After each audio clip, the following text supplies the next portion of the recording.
I'm sorry, it was falling.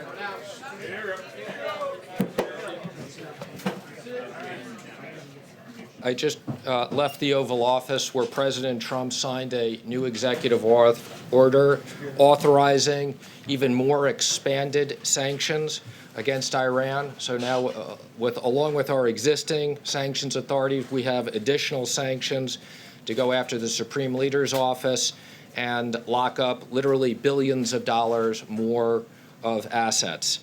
Along with that action today, we are also announcing specific actions targeting those responsible for recent activities. The executive order that the president signed was in the works previously.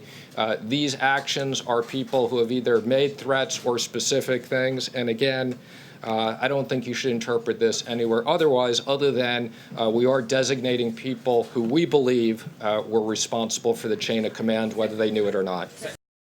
Well, I think the president was very clear. If they want to come back to the negotiating table, he's ready. If not, they won't. For people who say these are just symbolic, that's not the case at all.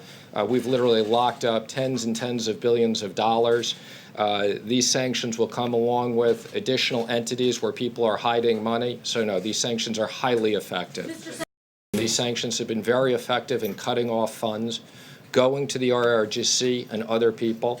And I can only presume, I'm not going to presume why they're doing things, but these are highly, highly effective on locking up the Iranian economy. And as the president said, we look forward to a time in releasing sanctions if they're willing to negotiate. Thank you, Mr. Secretary. Have you consulted with America's allies regarding these sanctions, and is there buy-in from America's allies? Will they also be imposing sanctions similar to what the U.S. is doing today? I have not consulted on these specific sanctions. The answer is, in general, I've had many, many conversations with all our allies. I was in Japan 10 days ago, meeting with the finance ministers and discussed our sanctions program. I'll be going to the G20 with the president. Again, this will continue to be a topic of discussion. How do these sanctions relate to President Trump's deal of the century? What's happening coming up in Bahrain? I look forward. I'm leaving for Bahrain in about an hour. So I look forward to our discussion in Bahrain.